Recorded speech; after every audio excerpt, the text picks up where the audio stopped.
Coast Economic Development, and my associate is Max Johnson. We work in the entire Mid-Coast area. Max is a contract planner here in Waldoboro, and I do some contract planning in Rockport also. And we could just start, just introduce ourselves and tell us what town you're from. Ted, do you want to start? Ted Skowronski, I'm from Rockport. Lou McCauley, Rockport. Tom Churchill, Booth Bay Harbor. Sarah? Sarah Hotchkiss, Waldoboro. Johnny Cosmo, Waldoboro.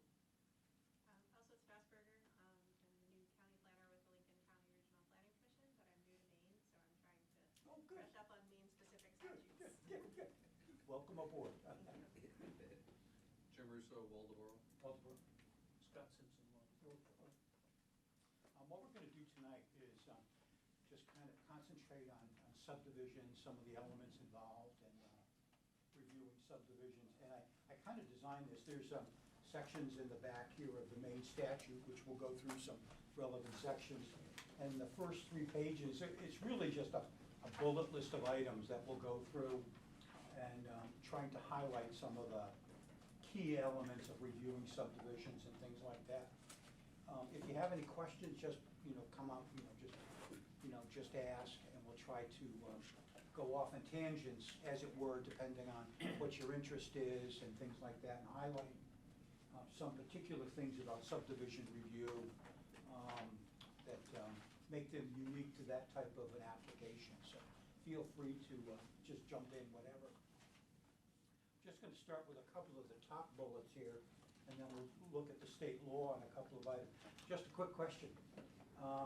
Anybody know the reason for why we developed a subdivision law in the state of Maine? Anybody want to anchor a guess as to why we did it, or what was the impetus? Sarah? It says here it was designed to protect consumers. That's right.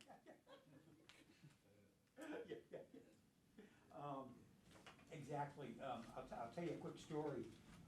And this happened throughout Maine, but in the town of Rome. Director Sinus? Yeah, in the town of Rome, there's a lot of lakes in Rome, and there were 3 subdivisions, so to speak. People created a plat and took the land around the lakes and around the water and divvied it up into paper roads and these little lots.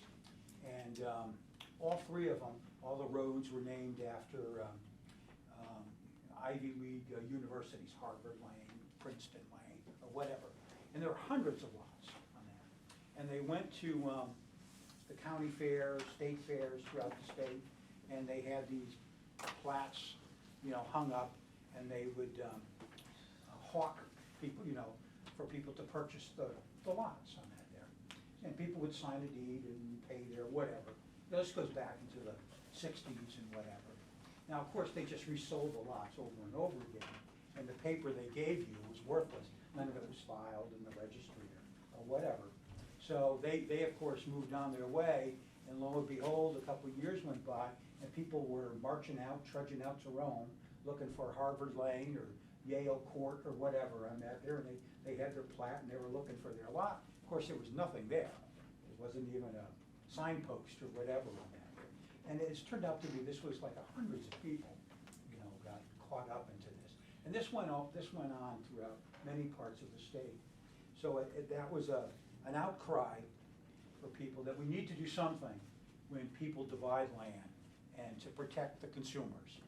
And that was the origins of the original subdivision law, was basically to create a process where somebody on the municipal level reviewed these plans, basic plans, and made sure they were registered in the registry of deeds, and there was a proper way of accounting for all these lots, and the roads that were designed and platted, were real designs and things like that. Over the years, the subdivision laws evolved and matured, but if you ask yourself a question sometimes, why are we doing this when we review a subdivision? Sometimes the only answer is because it's here to protect the consumer on that there. So just keep that in the back of your mind. sometimes it's always worthy of knowing, why we do something on that. And until today, as many planning boards know, a subdivision could have been approved 20 years ago, and someone wants to change something on the subdivision plan. Well, they have to come back to the planning board, even if it's a minor change, if it affects the plan, they have to come back and ask the planning board approval for making the change. Sometimes it's more involved, they wanna create some new lots or things like that, but oftentimes it's a minor, they wanna move a line or something like that, but anything that they do on that plat that was approved after 1971, it always has to come back to the board, so that change is documented and it's re-registered, so we have a running record, so we don't have problems that came out beforehand on that, so. I got a quick question. Yeah, go ahead. At the risk of sounding very simplistic, Yeah. I'm new to the planning board here, but, so, could you define what a subdivision is? I mean, if I were to Yep. theoretically buy 30 acres, Yep. can I just cut that up into 6 acres and put houses on them and sell them? To answer your question, that's the next thing we were gonna talk about. If you go to the handout, where we have the statute, it's page 2-8, and it's definitions, and it says subdivision on the page. Has everybody got that? Page 2-8. It says on the page, it's number 4, subdivision. Is everybody there? We'll kind of go through. 2-8. Yeah, if you go in the bottom corner, it says 2-8, Barbara. Yep. Yep. And we'll answer your question of what is a subdivision. The basic definition, I'll just read it, because the subdivision means the division of a tract, a parcel of land into 3 or more lots with any 5-year period that begins after 1971. The definition applies whether the division is accomplished, and this is important, by sale, lease, development, buildings, or otherwise. So if we have your example, you have 30 acres of land. If you wanted to divide that into 2, that's not a subdivision. But if you want to divide it into 3, then that would trigger, a subdivision review. Now, there's a couple, we're going to start to nuance this a little bit, and we'll go through some of the basic exemptions. The first exemption is that if you bought that 30 acres and built a house on it 10 years ago, you could carve off the lot with your house on it, and that will not count as the split toward the 3, because you're exempt. If you lived there at least 5 years prior, that lot that you create for your own house won't count as a split, and then you could split 2 more. So in essence, you're creating 3 lots, but the lot with your house on it, we're not including, because that's an exemption. So every 6 years you could split your lot from your lot? Yes, that's right, and that's where the 5-year period comes in. So you could technically, every 5 years, you could create another split, because the slate for the subdivision law is kind of wiped clean. And that's one of the kind of issues with the subdivision law, is that one of the other items that we look at for subdivisions is orderly development, particularly when there's roads involved. So that we ideally would like to, divide the land, particularly when we have to access it with a road, in the most orderly fashion, so we accommodate all of the lots. And if we're splitting without anyone reviewing it, we could have some difficulties, going on. But that's what the law says. So every 5 years, the slate is wiped clean. Does that make sense on that there? I want to go through some of the other exemptions. The other one is that a lot of 40 or more acres has to be counted as a lot unless the municipality puts it in their ordinance that they're exempting that. This goes back to many 40-acre lots were carved up, particularly up north, Somerset County, Piscataqua County, Aroostook County, etc. And they were exempt from the subdivision law, and many towns, wanted an opportunity to remove that exemption because, again, there were some issues with unorderly development. So the way the law reads now is that it has to be counted as a lot unless the town says, no, it isn't on that. We don't run across that down on the mid-coast very often on that. That's usually in some other areas. Some other exemptions. A division accomplished by devise does not create a lot. So if I put in my will that I am going to leave, the 30 acres to my 5 children, and the will is, properly done and all this and that, probated, whatever, then that division that I created by the will does not count as a subdivision.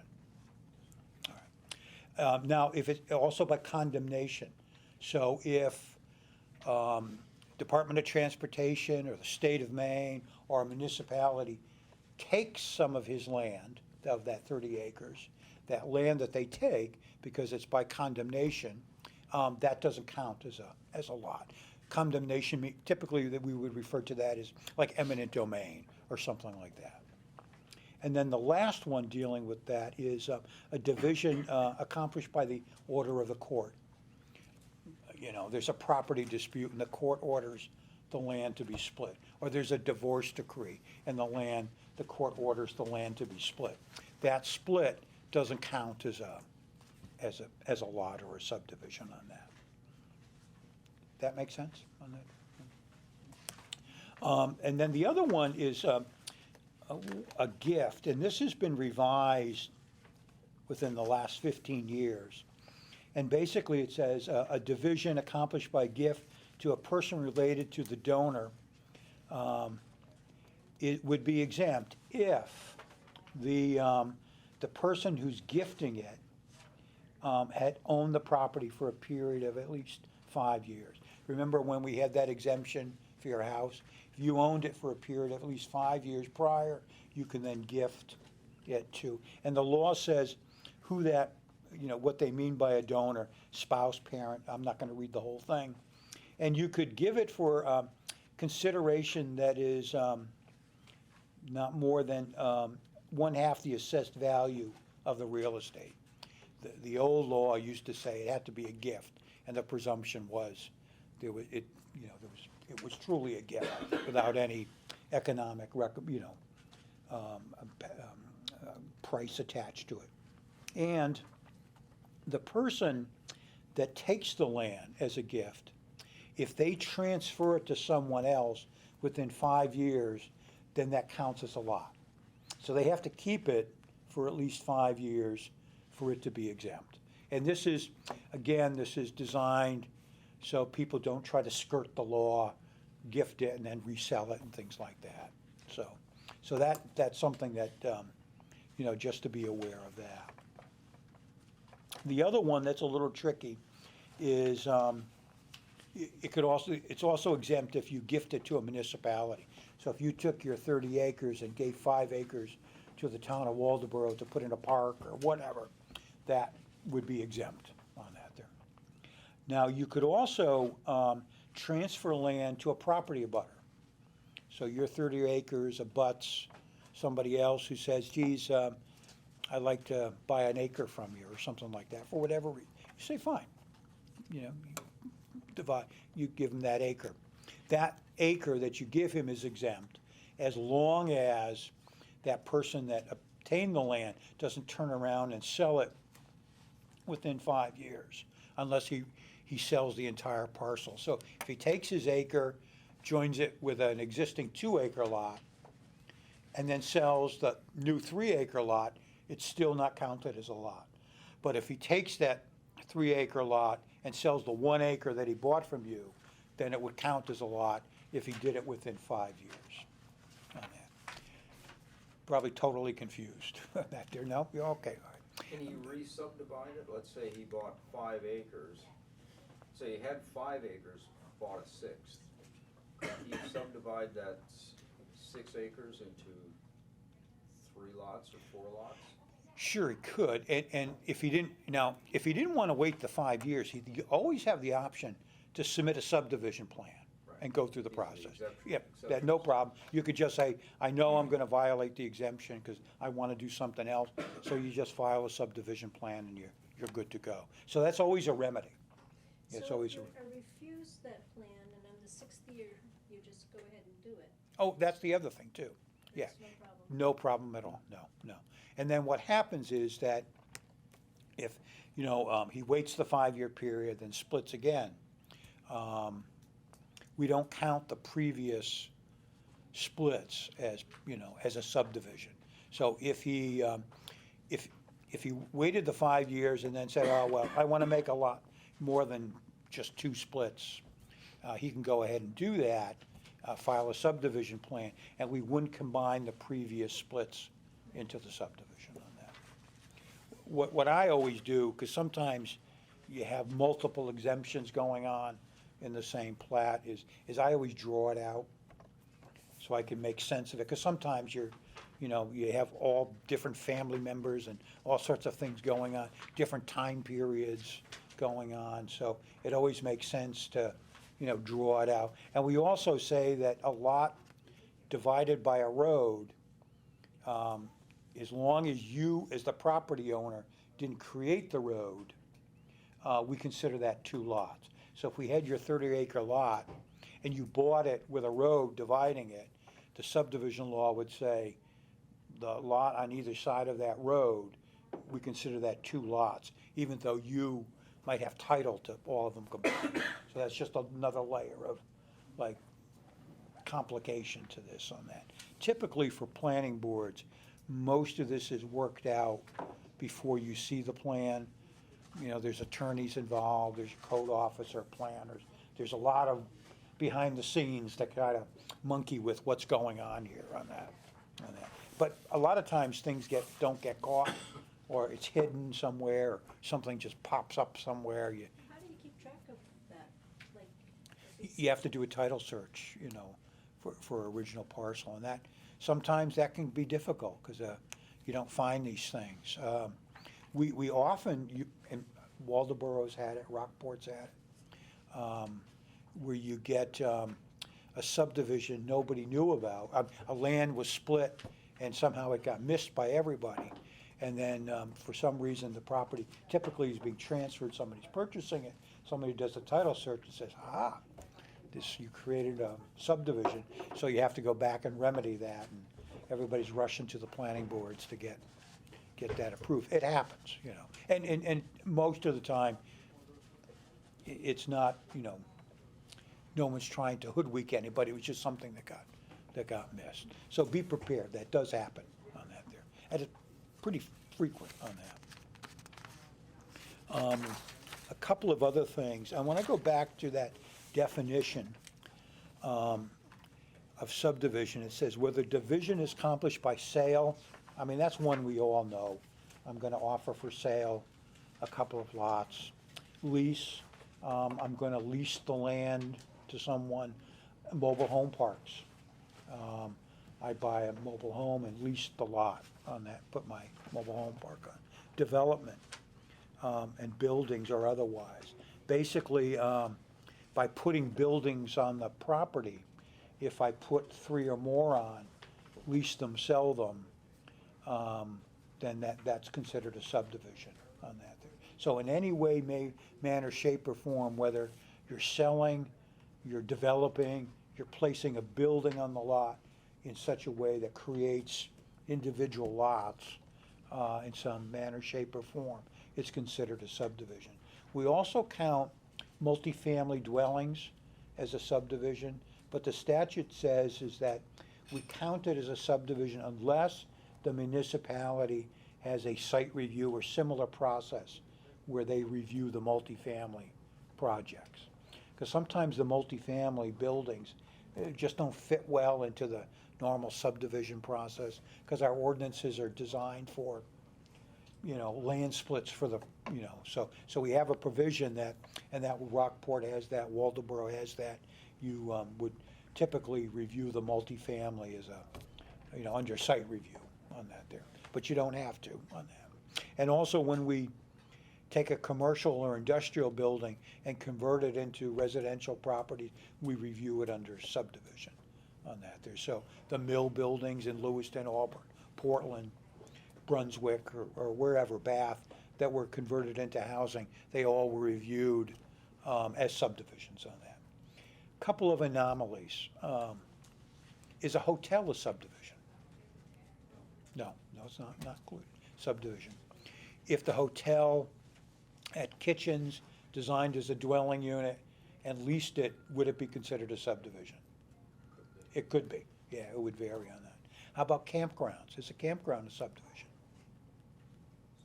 No, campgrounds typically aren't on that. What if you go up toward Sebago, there's a couple of developments up there along the lake. They sell you a small plot of land, kind of like a condo kind of thing, the land, and they will, you can put your own small camp on it or something like that. Would that be a subdivision? I would think so. Would be Probably, yeah, probably would be on that. Something would go into the Yeah. county. Now, if you were renting it only, if if it was a cabin or something that you rented, would that be a subdivision? It might be, But if Depend- that was, lots were small, very small, then they'd be subject to a minimum lot size. Well, Which the town might. They almost have like a, like an open space design provision where the gross density is such amount, X amount of land, and then, but they only develop on certain smaller parcels. So it's like a condominium kind of thing almost. Cluster. Cluster, that would be probably a better word for it. Is a cemetery a subdivision? Anybody want to venture a guess? Yeah. What? I was thinking, do you really own a lot? Actually, cemeteries are. Yeah, they're themselves. Cemeteries are considered subdivisions on that. They're always kind of funny when you get a subdivision plat and it's, all the whatever, but because you're purchasing the land on that there.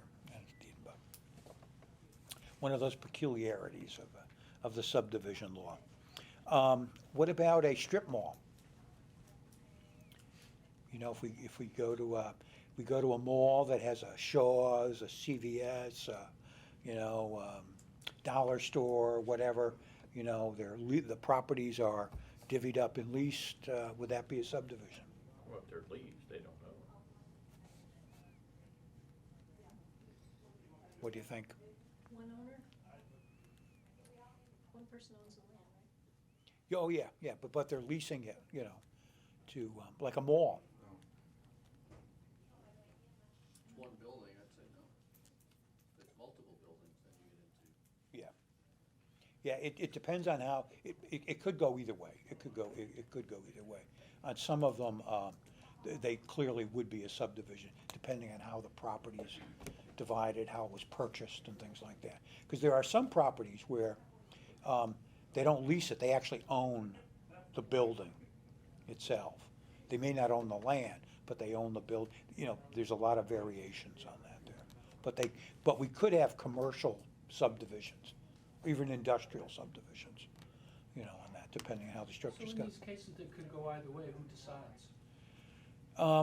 That's when we get some attorneys involved, to look at that. I mean, a lot of times it could be a moot point from the municipal point of view, particularly if you have a separate review standard that's more detailed, like the planning board site review or a planning board review standard that mirrors the subdivision. It's kind of like, but the problem comes in is that if it truly is considered a subdivision, then it has to get registered that way, and because otherwise we'll have a problem with title over time on that there. So somebody will make it, yeah. I'm just gonna extrapolate out, because I'm from Portland and my kids live down there, but it seems like there's more exceptions to all of this than there are like one set Yeah. of rules, right? So it appears that almost everything is subject, for instance, down on the old port. I remember that as a young boy. How do you figure out what, you've got Chandler's Wharf, I remember was a big deal, then you've got more hotels, you've got the Lobster. So what is that about? They have, tables out on the sidewalk now. Yeah. So I don't get in the Airbnb stuff, who can keep up With all of that. with all? Well, in the subdivision law, we say anything that happens after September 1971 is applicable. Prior to that, it's, that was the date when we first enacted the first subdivision law. So we're not looking that far back. And some of those older properties predate, obviously. So we don't get involved with that. Unless they take an older property, like say it's a commercial building, and they converted it into housing, well, that would trigger the new subdivision law. But if they took that commercial building and just kept it commercial, it wouldn't trigger, that change. You just look at everything, case by case. The exemptions are there. I mean, the exemptions are all, every one of these exemptions, there was a group lobbying for them over time, so that's how they evolved. And some of them were practical, like when there's orders of the court or devise or condemnation, some of those make sense, But you have to look at it, piece by piece on that there. And it keeps the real estate attorneys very busy sometimes on that. But couple of other things that I just want to go through. Any other questions about what's a subdivision and whatever? It's always good to, go back to the law, and what I always do is I'll draw them out, kind of make a diagram to try to understand what's happening and things like that. And sometimes you have to call, you will have to call a real estate attorney to kind of flesh out some of the nuances. And the case law too. Over time, there's all sorts of case law. The courts adjudicated a particular problem and, they created a new interpretation on something. So you have to be cognizant of that. I was involved in a case in a town where they took a parcel of land and he divided it up to his family. But the way they did it was they didn't kind of gift it. They didn't follow the gifting regulations and just created titles for all these parcels. And he just platted them and was starting to develop them. And when we found out, we said, whoa, what gives here? And he could have done it, he could have created a trust or a will. He had all these legal remedies to use an exemption, which he didn't avail themselves to. Or he could have just created a subdivision plan, which would have been simple. But the case went to court, and it took like 3 years to go through, because, everybody spent a lot of time spinning their wheels. And of course, at the end, the court ruled that, no, it's an illegal subdivision, you have to go back and do it. So he spent all this money. Of course, the town did too, to take it there. But sometimes these things get awfully complicated on that. A couple of other things that I want to call, and one in particular is that subdivisions in existence for at least 20 years that could be in violation of the subdivision law. In other words, for some reason, they were formed legally without being legally subdivided, or for whatever reason. If they existed for 20 years and the municipality has taken no enforcement action, usually you don't know about it or something like that. But that subdivision, is allowed to exist as long as the municipality wasn't aware of it and took no legal action for a 20-year period on that. And that, again, that section of the law was put in to remedy a lot of these problem subdivisions where people found out about them and it just created a legal nightmare. So they said, well, as long as no one took legal action against the subdivision, then we're saying we allow it to exist on that. A couple of other things. If your subdivision extends between municipal boundaries, so if we go from Rockport into Camden, or Waldoboro into Bremen, or something like that. So a portion of the subdivision goes into another town.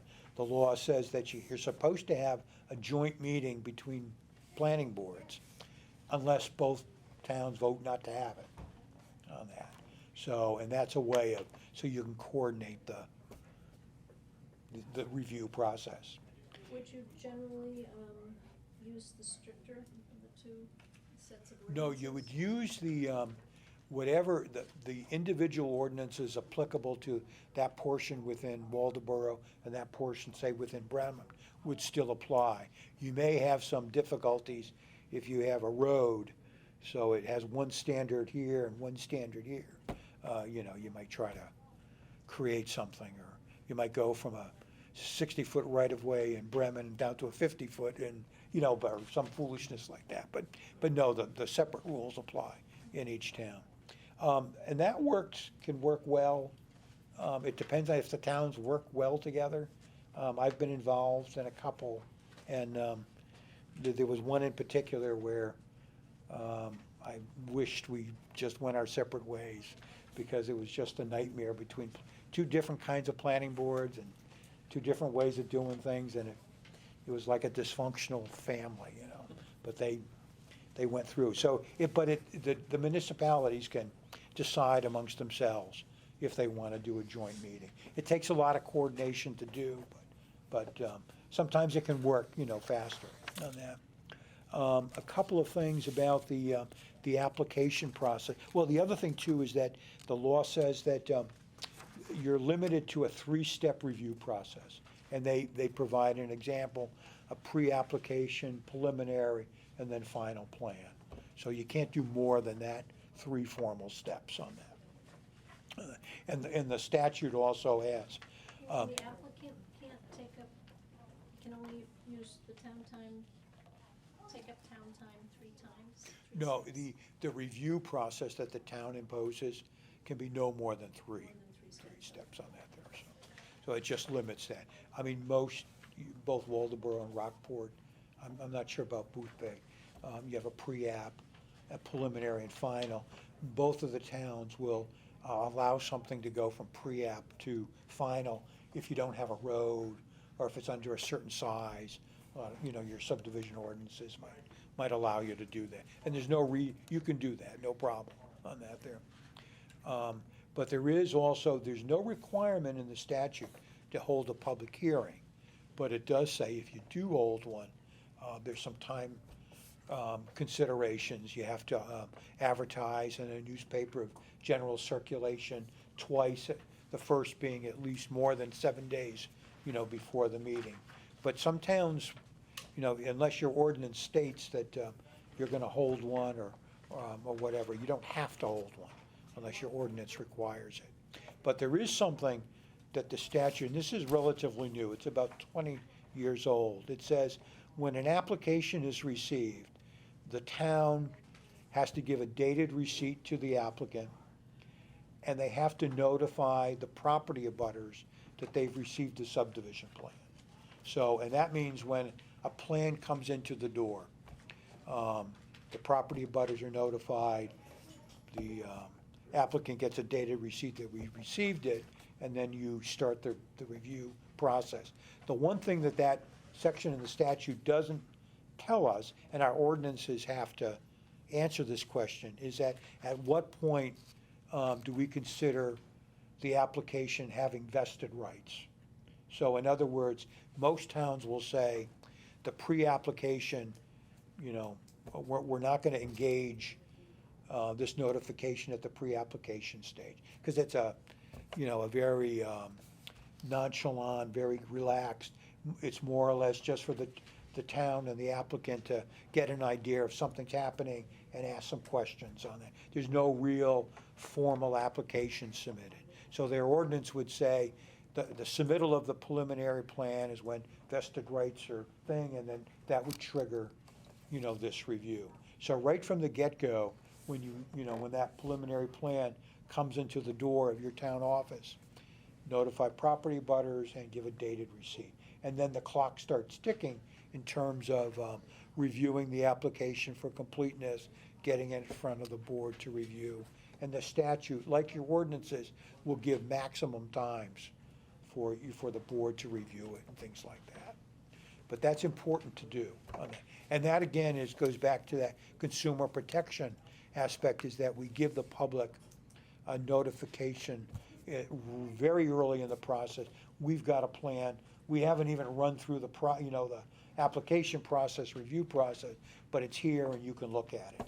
And since we've had that, I think it's a wonderful process because it gives the public, again, an opportunity to come in and learn about it, particularly if they're property butters, so they know what's happening, in their neighborhood and things like that. It seems to work, extremely well on that.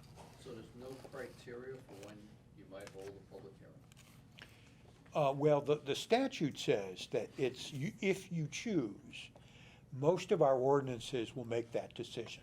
There'll be some local concern that, yes, we're gonna hold a public hearing at this point in time, and when we hold the public hearing, we have to do what the statute says, the newspaper notification, and we'll typically also do a property abutter, but that will vary by ordinance. But you don't have to, unless your ordinance says that, on that. Some towns do it by, their ordinance may say, the planning board may hold a public hearing on that there. And that, that's okay too, but sometimes it gets kind of, when do you hold one, when you don't hold, if it's controversial, sometimes boards will just, or towns will say, look, any subdivision, we're just gonna hold the hearing. So we don't have to make that decision, and that seems to work well. Does that answer? But there's only a requirement to have one public hearing. Oh, that's right. Subdivision. Yeah, just one, yeah. So it Now, could be, it'd be at any point, does it have to be pre-app or? typically, it plan won't be the final? pre-app. Typically, it'll be the preliminary plan, Right. but you could hold one for the final too. There's no reason why. That would be a choice of your local ordinance. Towns can also have the option, say you're reviewing a complex subdivision, you always have an opportunity to continue the hearing. So you get through, a good portion of it, there's still a lot of public comment to take, because you haven't gotten through everything. You can also continue the public hearing, and then go through that process too. You always have that opportunity on that. Does that make sense for, typically if you want to do that, it's always nice to have that in your ordinance to allow the board to continue to public hearing. And typically, you'll make the decision at that board meeting to set a date specific for the continued hearing on that. You don't typically have to re-advertise. You'll put a notice in the paper for the general meeting, but you don't have to publish the public hearing like you did, as long as you do it at that meeting to a site-specific date on that. So, but that's important, that first notification, when you do get a formal plan, we're making that notification to the board. On the next page, there's review criteria. There's 20 of them. What page are you on? It's on 1.6. It goes, if you follow along past the definitions where we went through subdivision, you'll see a section that says review criteria. It's section 4404. On that. Is everyone there? I'm not going to go through all of these, but if in your subdivision or local subdivision ordinance, depending on the date your subdivision ordinance was enacted or revised, you may have anywhere from 15 to 20 review criteria in there. Again, it depends on, on when. They've added, a couple in. The last one was land subject to liquidation harvesting, which is really not an issue necessarily in the mid-coast, but they've added these on. I mean, I've seen subdivision ordinances that have 12 review criteria, and, I mean, they were probably last revised like 30 years ago or something like that. But keep in mind, because the state statute has the 20, your ordinance may have 15 or 18 or something. You're still required to review the 20 statutory review criteria on that there. And like any review criteria, It gives you, it's real broad, goal kind of based on that, and it requires some backup in your ordinance to tell you what this means. What information do I ask in order, from the applicant, to make this decision? I'll just read the one for erosion. The proposed subdivision will not cause unreasonable soil erosion or a reduction in the land's capacity to hold water so that a dangerous or unhealthy condition results. Great review criteria. Doesn't tell us how to get there, doesn't tell the applicant how to design anything. So we do need our ordinances to back us up, to create a best management practice and some other things that back up this review criteria. So when the board would make a decision, they would go through the review criteria and say, yes, it meets the erosion control standard, but the basis of their decision would be because it meets, some substantive performance requirements in the ordinance that tells us it met it. Yeah. I got a question, and this actually, I have personal knowledge of this. If a person who abuts your property changes the contour, like how it's the drainage, and then that in fact causes the abutting property to be saturated and soaked with that water because they changed it, is that a town or a legal matter?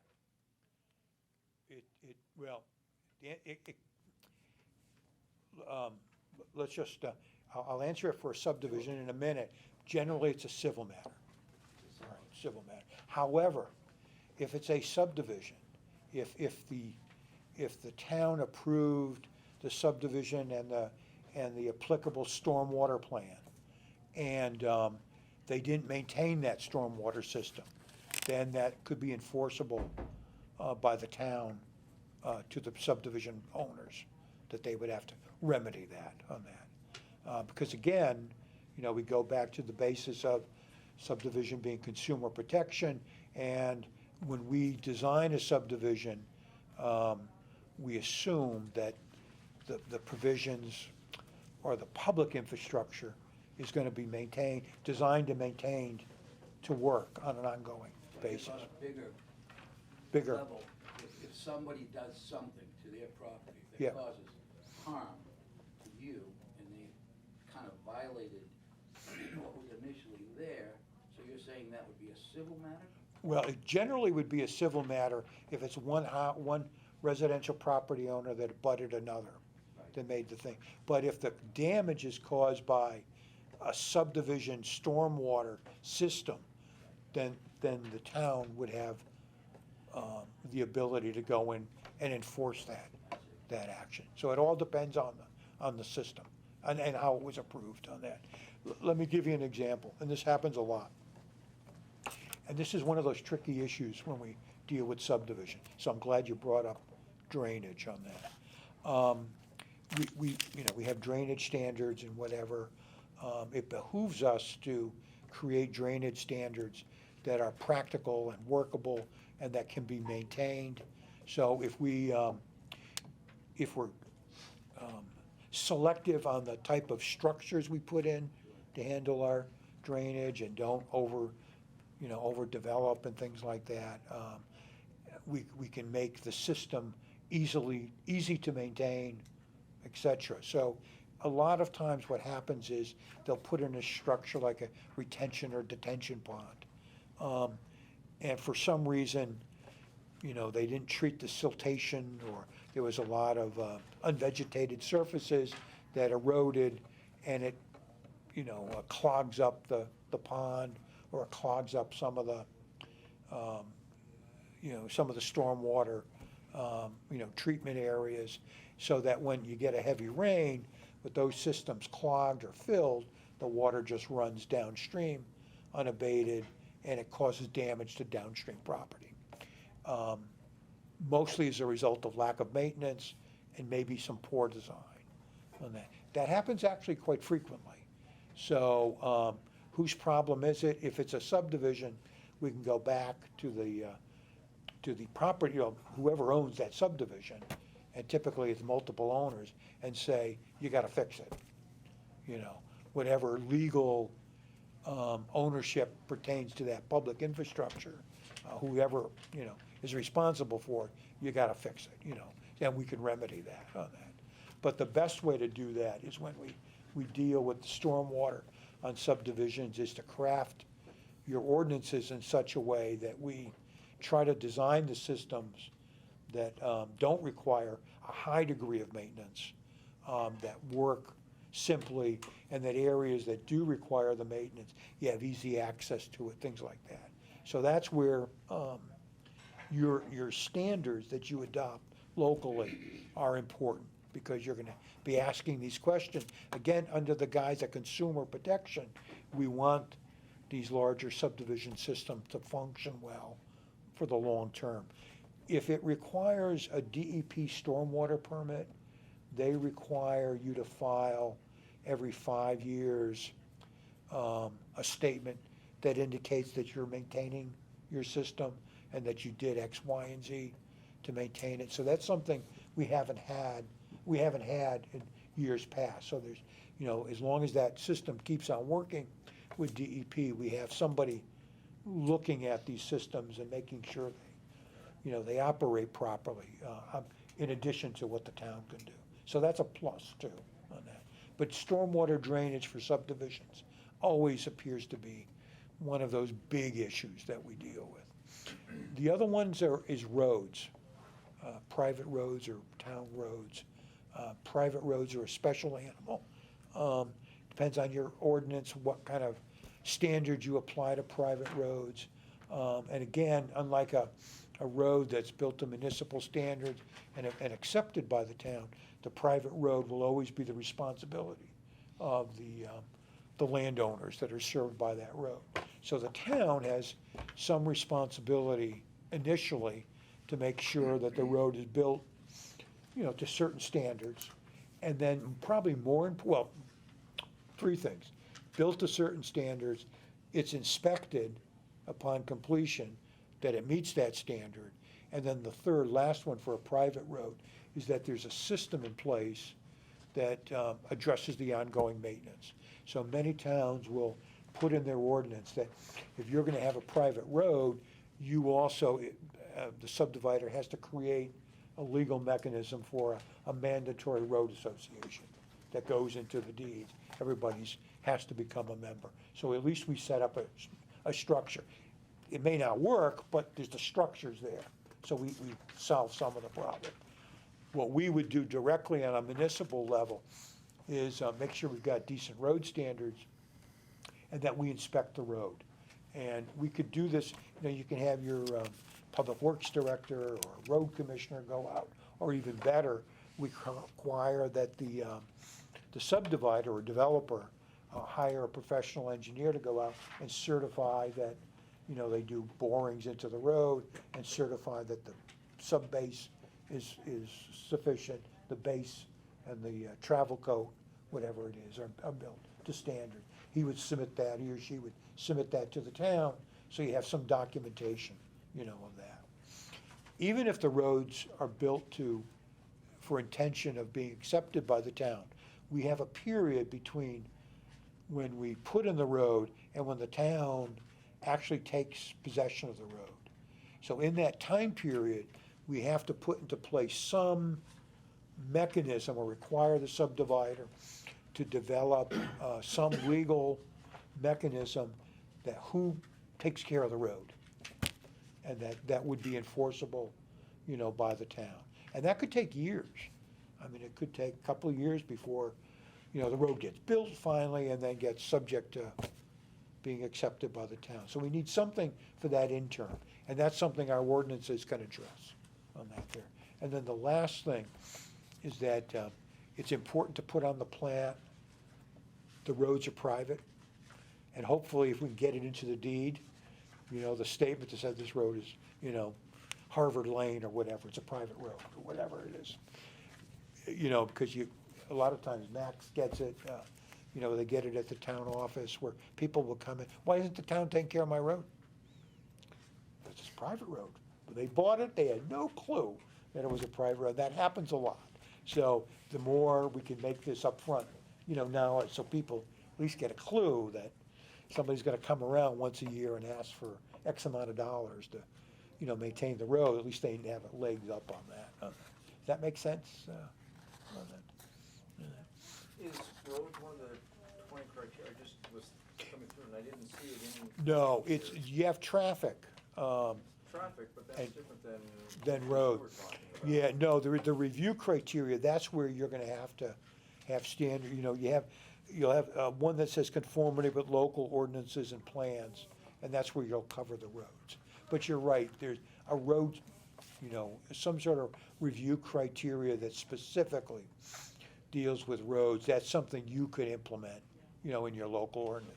But it's a big issue. I mean, we cover stormwater, erosion, things like that, but you're right, roads is a real big. The other item is that, we'll often, require some sort of, performance guarantee. This sounds familiar, dealing with what we call public infrastructure. And we can define that, usually we'll define that in ordinance typically to mean, obviously things that we're gonna give over to the town or, some sort of quasi-water, municipal authority, water district or sewer district to own and maintain. So roads, sewer, water lines, things like that. And that, we're gonna want some sort of guarantee that, the subdivider builds them according to the plans, and that, we certify that they're built, and then we'll release a guarantee. You could expand that definition of public infrastructure to mean things like stormwater systems, things like that, private roads, whether they're, gonna be publicly accepted or not. That way, the town, again, this goes back to consumer protection, the town has a way of ensuring that those improvements actually get built, and that they're built according to plan. And then if they don't, you have some sort of, performance guarantee that you can, use to, remedy the deficit or something. Most towns will have a kind of a menu of performance guarantees. Sometimes they'll limit building permits. They'll ask for cash of a certain amount to be put in escrow to cover a portion of the improvement, some sort of a bond or insurance bond, something like that. All are worthy of consideration, but the best ones are the escrow account where they have to put money, because you're taking money, putting it aside, releasing it after they're actually built, or limiting the building permit to when a certain improvement is finished. So you kind of, they can't develop and sell, something in that subdivision until they put the improvements in, and there could be a phase kind of plan. But the town needs something as leverage to ensure that the improvement is actually built and that it's built to certain standards. We've had a couple of real estate downturns in Maine, everywhere these happen, where,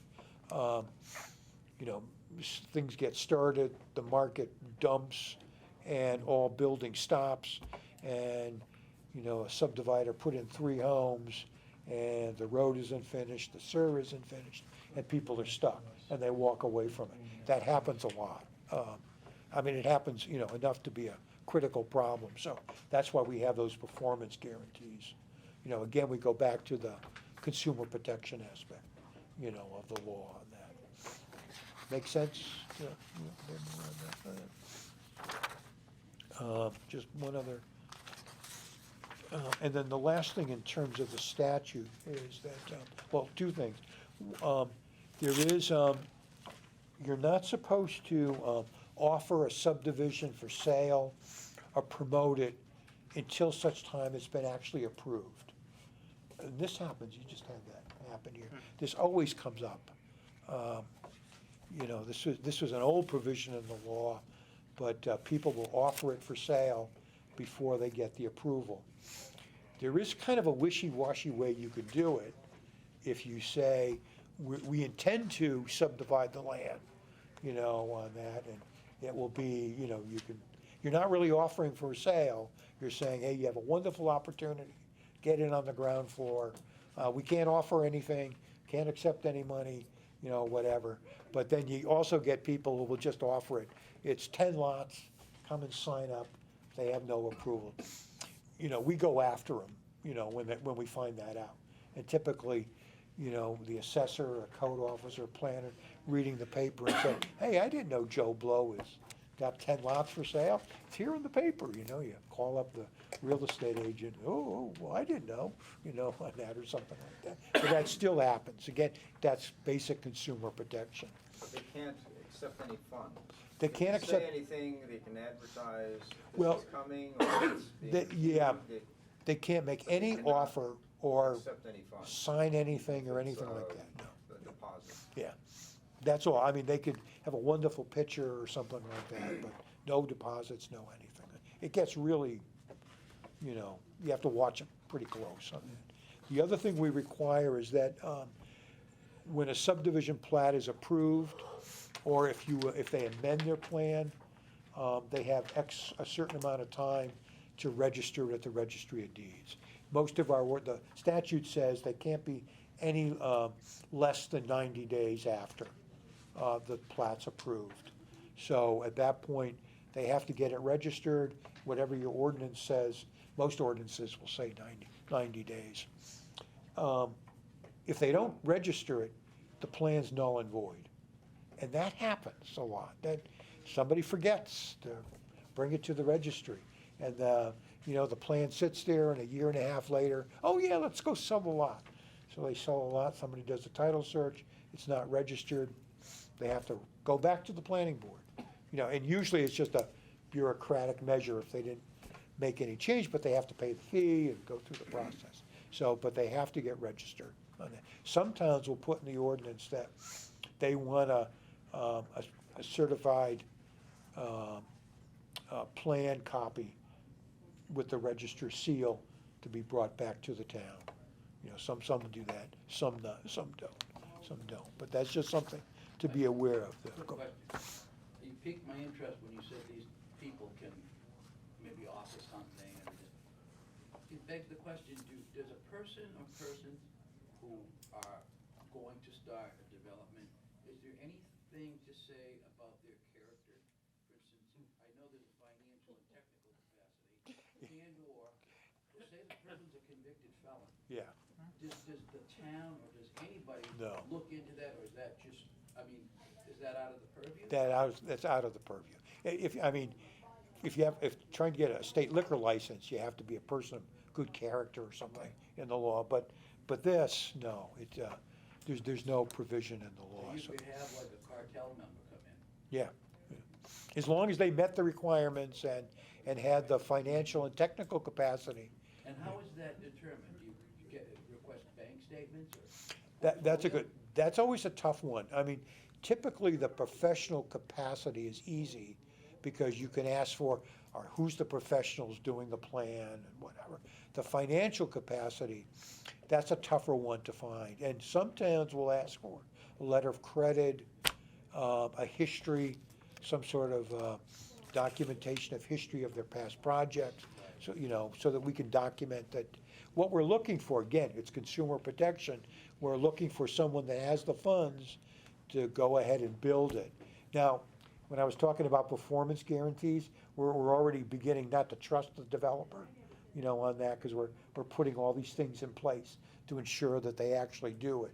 So, you know, we do both. But typically, you know, we want some evidence that they have the funds to follow through on this They development. don't have to proffer like a prospectus. I did that 20 years ago in Portland. Yep. I mean, they went through every single thing we had. Well, yeah, it depends on the municipality. Some will require that. You know, some will require more formal, like information package about that. Often what towns will do is that they'll put tools in the performance guarantee to kind of phase the development to ensure that the build-out matches the capacity of the infrastructure at every point. so they don't get ahead of themselves. Now, often that can't be done. If you're building a 20-story building, it's gotta go up all, you know what I mean, on that there. So you can have the steel up to the 20th floor, but only, have it finished to the 3rd floor, or something. So that becomes more problematic, So it depends on the municipality, it depends on the type of construction that goes on, the scale. Portland, Boston is gonna be different than Waldeboro or Camden or something like that. But all of these towns have had issues with developers walking away from development, and it's the scale Yeah. that, it's a problem. Okay. Yeah. That's interesting. Yeah, I shouldn't say this, working on the other side of the table, but, developers, we don't have money until we actually get the project going, so many times it's, and I mean, not to say these people aren't ethical, they are, but that's just the nature of the beast. The financing, comes together, it doesn't happen all at once, it comes together in pieces, so, One hopes. yeah, one hopes on that there, but usually it does for the most part on that there. And then the other thing is, and we talked about it very briefly, is that changes to the subdivision plat, if you make a change on the plat, it's gotta get approved by the planning board. And this is an interesting point too.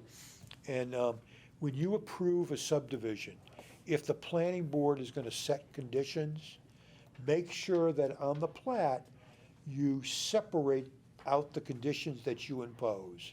So you have a section on the plan that says, conditions imposed by the town of Waldeboro Planning Board, and they list those conditions. And you wanna separate those out for any other deed restrictions or conditions that are put on the plan, whether the subdivider imposes them. People have to have a 2-story home, or, things like that, or maybe the state of Maine, DEP, or Department of Transportation impose some condition. But we want to separate out the ones that the town planning board imposes. And the reason is that those are enforceable by the town. So we want to make it clear that if the planning board says, thou shalt have a setback of 50 feet, around this pond, and you put it in, because we're gonna enforce that, all right? We're not gonna enforce the others, the covenants or something like that. Those would be civil on that, so we're not gonna enforce that. The only difference would be is that if I have a covenant on the plan and it says, all the houses have to be painted blue, and people decide they don't like blue anymore, and they want to change it to another color. I'm just being facetious, but they can't just go ahead and change the plan. That has to be brought in and changed, even though it seems bureaucratic. Usually boards will treat it as yep, no problem, this doesn't affect our ordinance. Here, we'll just make the change and let it go through, because it has no real municipal interest or impact. But if you change it on the plan, doesn't matter what it is, it's gotta go through the planning board process on that. If I can give a similar story, where what Waldeboro's planning board is gonna have, there's someone who had a subdivision approved with one clause being that it would be senior housing. So a majority of the residents would be at least 55 years or older. This was a compromise with some of the neighbors to give an idea of what the neighborhood would be like. That person who owns the subdivision now wants to amend it to remove this specific language and say anyone can live at this subdivision. So because the initial premise of it was to be senior housing only, this big item is now being removed. So the neighbors may have strong feelings about that or not, so. So that's something for the Waldeboro Planning Board to enjoy. What we Coming up, Max? That will be coming up, and I'll talk to you about it after the meeting. Okay, sure. What we typically will do is cases like that is, we require a notice to go to all the property owners within the subdivision, just to let them know. I mean, if it's something innocuous, nobody's gonna care, but we want them to get notified, because it may be something of importance, on that there. So they have an opportunity to weigh in, on that change on that. So, does that make sense? So those things are kind of important on that. I just want to go through a couple of things, and some important issues. I'm not gonna cover all of them, but just a couple, that are probably worthwhile going through. We talked a bit about, when you said roads, making sure your performance standards are based upon reasonable and sound engineering and planning principles. Making sure that when you have the review criteria, you have backup in the performance standards that let you know what to do. And it's, if you haven't touched your road standards, it might be worthwhile to go back and take a look at them, things like that, to make sure that they're up to snuff. Also, comparing your standards like for erosion or stormwater with the state standards, because there's a lot of times, the state has moved ahead and they might be more up to date than a local standard. Also, there's nothing wrong with allowing alternative ways of doing things in a subdivision. So you could have a waiver provision. We can allow waivers, and there's two general things we can allow waivers for. Obviously, a waiver for something that's not applicable to the subdivision. They're not designing a certain thing, or it doesn't require something because it's not inherent in the design. That's kind of common sense. But the other one is that, say, we have a standard for roads, and I have a particular issue or problem, and I want an alternative engineering design for the road. Well, you could allow that by a waiver, as long as they can prove that what they're proposing is going to meet the intent of the ordinance and is no less stringent than what we're requiring in the ordinance. Perfectly legitimate on that, to do. So the waiver provision is not necessarily a bad thing, but you just have to use it judiciously, and it could be used to address like oddball site conditions or things like that on that.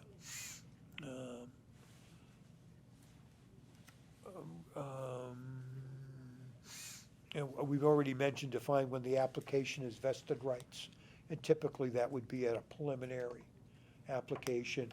In your pre-app review too, typically we ask for a sketch plan and a couple of basic pieces of information. Some towns will put in their pre-app, that's the time to define your contour intervals. What do you want, 5 feet, 10 feet, or whatever, based on the subdivision. Because that it's good to discuss early in the process, because they need to do that when they design the subdivision, something like that. You could ask for, and then onto that, just you could also do the board should do a site walk for subdivisions. You could do that at a couple different stages. You could do it as early as the pre-application, or you could do it before the preliminary plan.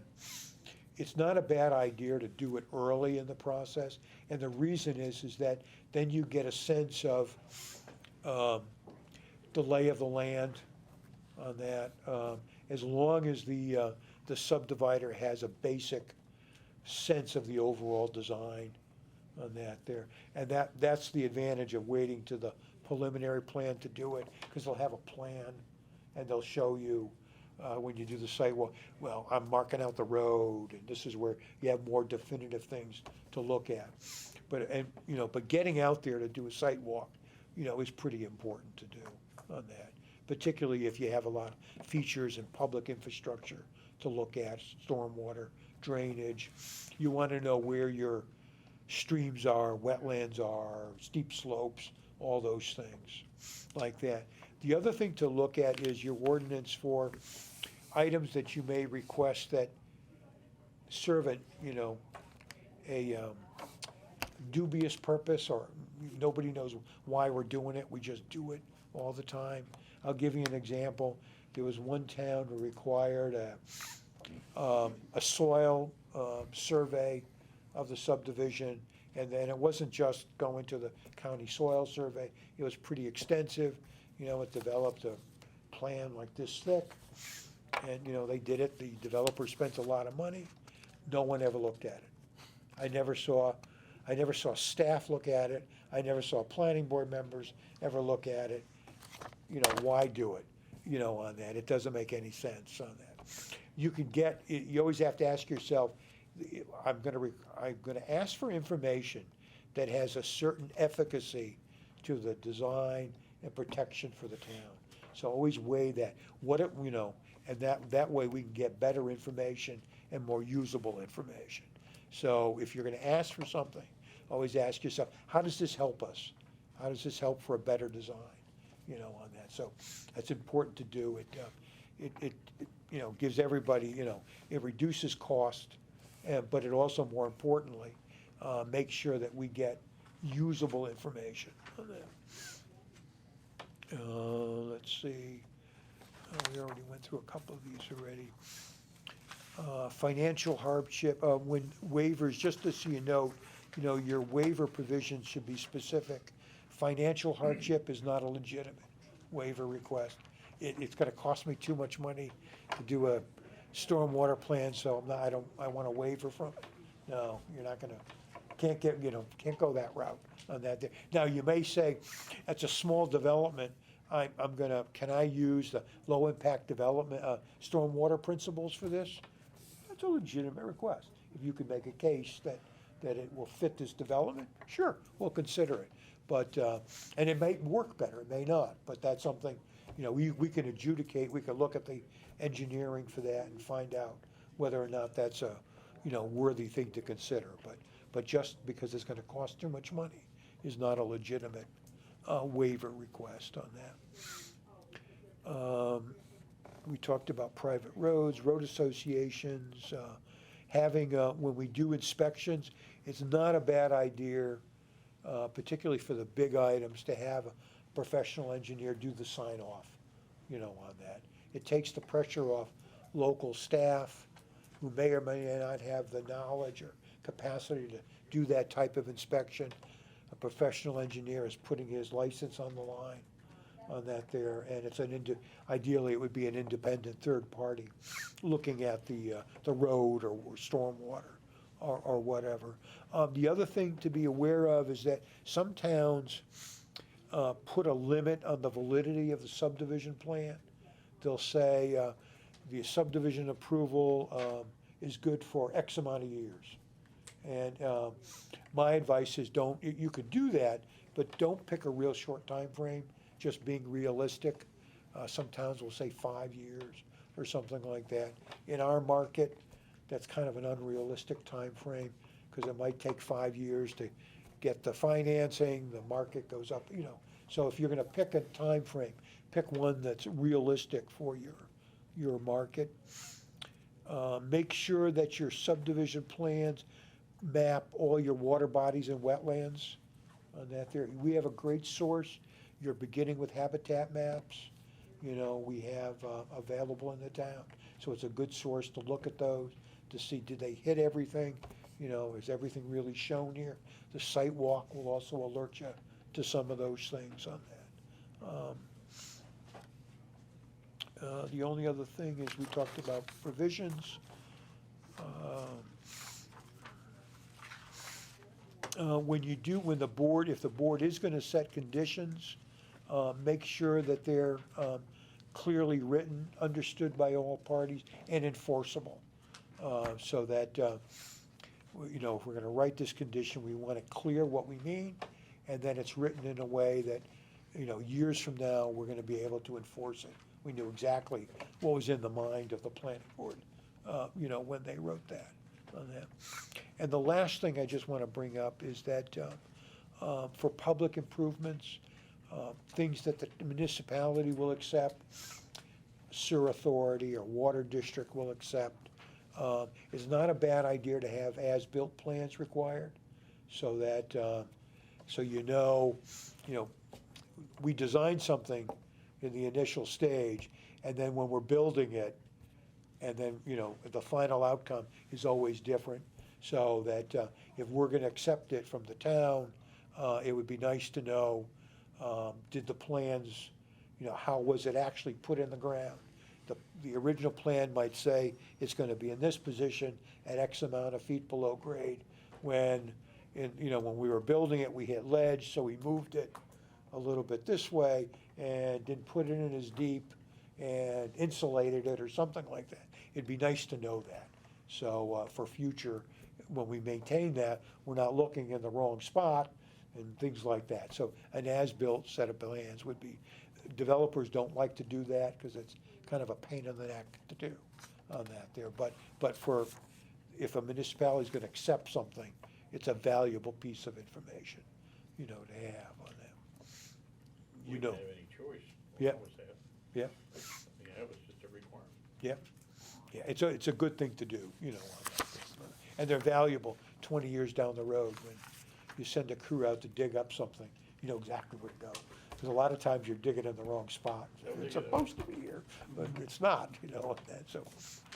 That's all I wanted to cover, but any questions that, Can you go over a little bit, how DEP may or may not get involved in a subdivision? Something simply may not, but how does the town know when DEP needs to be brought in? well, it's something you should ask in the application process. Does this trigger, stormwater provisions? Does this trigger a traffic study? Things like that, so up front. You get that answer from the developer? From the developer, yeah. They're gonna What if know. he says, oh, no, everything's fine, I don't need DEP, I don't need MDOT, I don't need anything?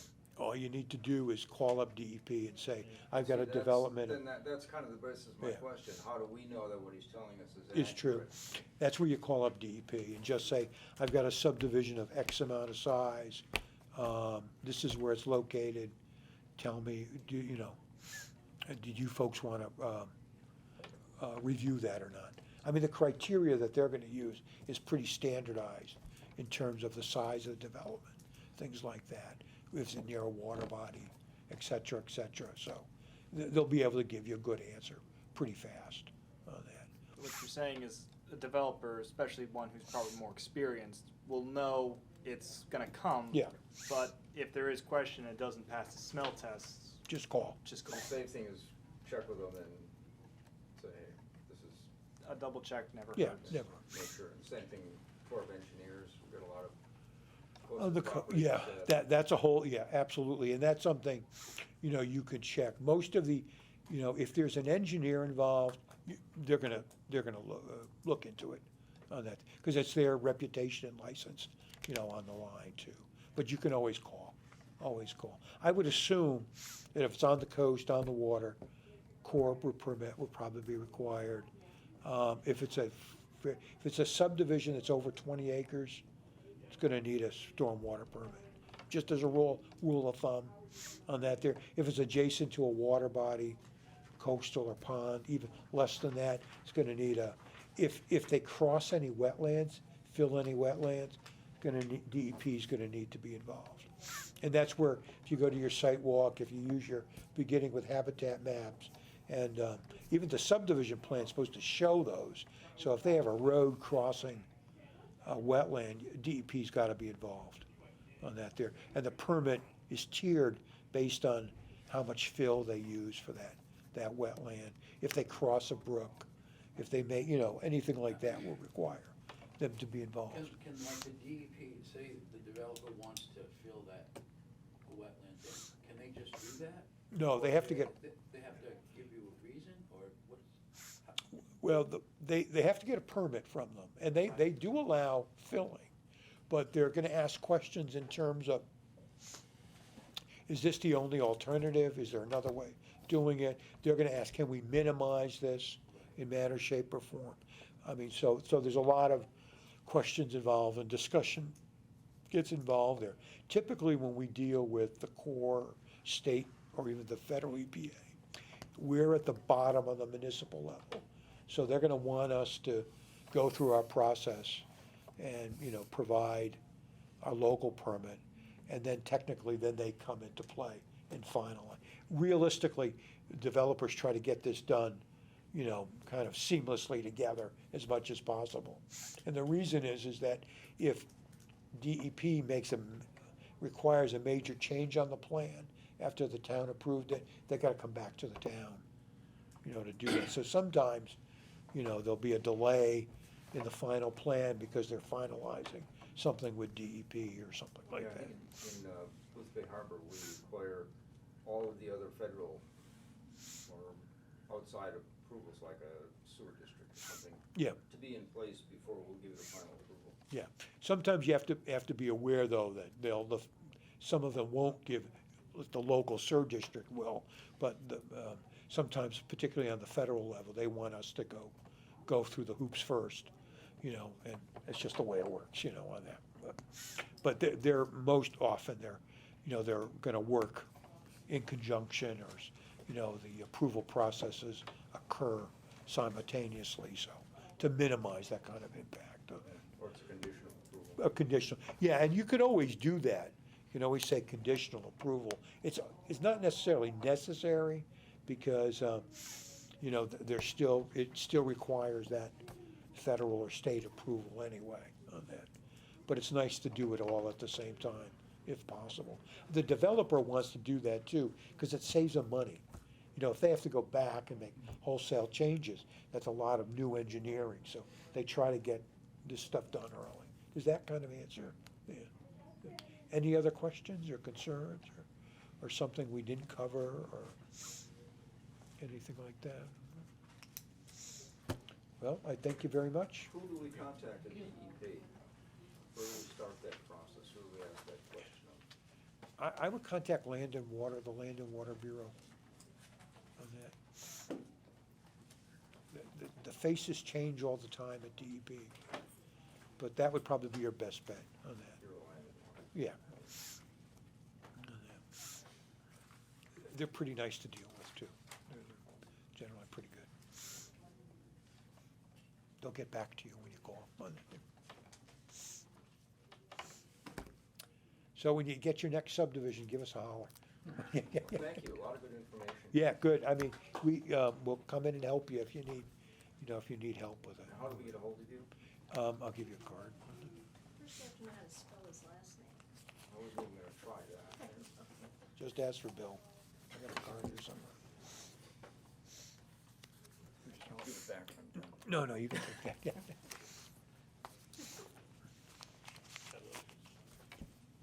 Where I came from, we couldn't put the first house in until everything was done. All the infrastructure, all the sewer. Oh, yeah. All the curbs, all the first layer of asphalt, all the fire hydrants. That's a You, different you, country. you weren't even allowed, and then after you got all that in, Then you could, then you could go ahead and sell the lot, and all you did was curb cut, put in Yep. the apron. hey, years ago, towns used to construct all the roads. Do you remember that way back? Do you remember that at all? No. What part of the country are you from? Oh, me, originally from Baltimore. Baltimore, all right. Down the East Coast. All right.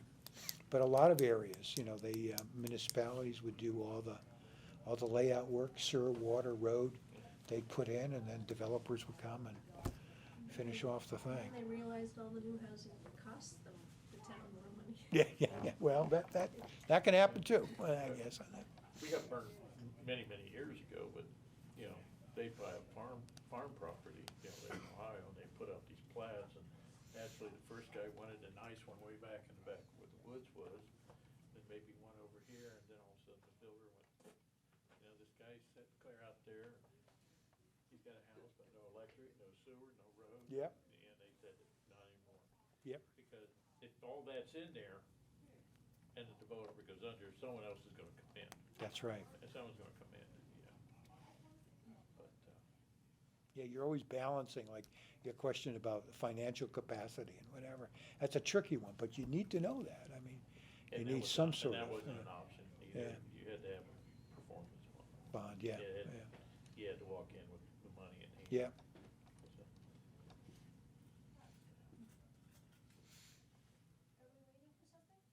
No, we're all set, yeah.